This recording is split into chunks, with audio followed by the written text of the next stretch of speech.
Did this thing. I built a flatbed, you guys. Surprise! Yeah, obviously it's still the same truck if you kind of look at it from this half. The only other thing that I changed on it is the tires.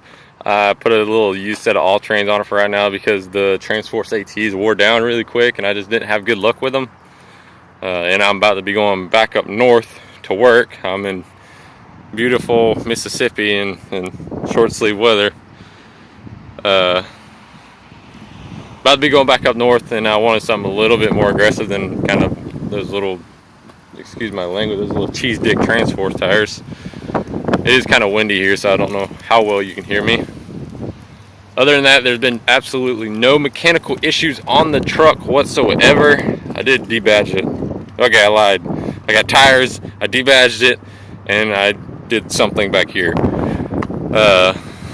No mechanical issues whatsoever. The next step for it is either a lift kit or a leveling kit. I don't know what I want to go with. Comment below what you think I should go with. If I lift it, it'll probably be on 35s, 37s. If I just do a leveling kit, it's going to be around a 33, 34. These are 34 1250 roughly. They are a 325 65 18, and they do not rub on the plastics or the bumper, but they do rub on the little arm at full tilt. So onto the bed. Obviously the reason I built the flatbed is because, like, okay, thank you. The reason I built the flatbed is because I'm gonna be working. God, man,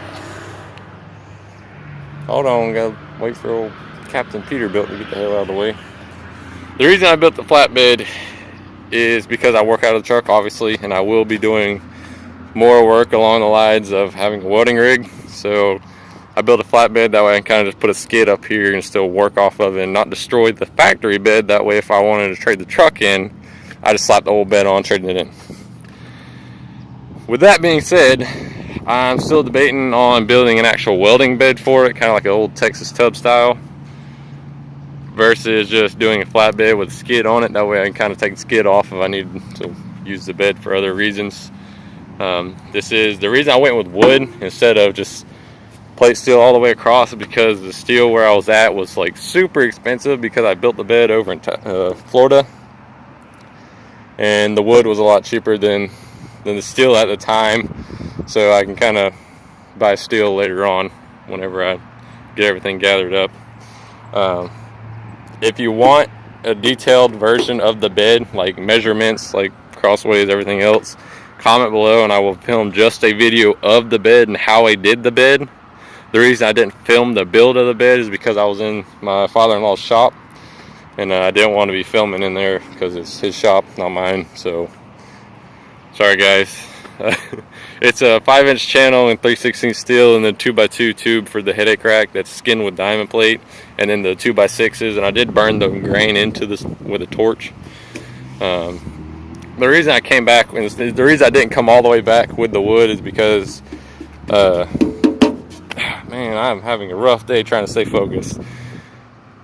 Toolboxes in the back. There's one section here, and a section here. There's 2 supports on the tail end.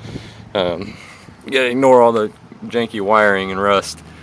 But skin the bottom side of it with more plate, and I was gonna build a toolboxes up top later. So I don't know if I am or not, or if I'm keeping the bed or what I'm doing with it for right now. For lights, they're just the 2 LEDs on each side. The reason I didn't go with the white is because I couldn't find them, so I just used these little cheap Chinese pods. I did put the little reverse sensors in there in the factory plug. So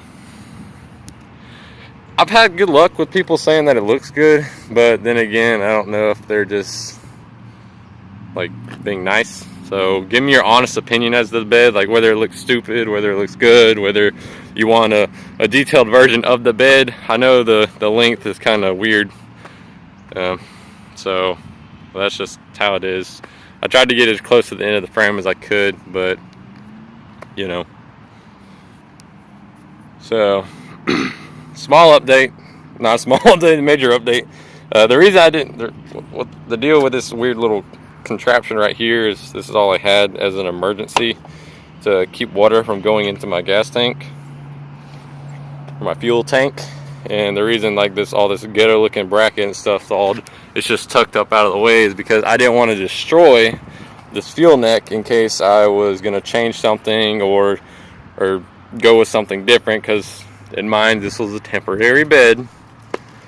So the DEF is tucked up underneath here like some sort of redheaded stepchild, because nobody loves that shit.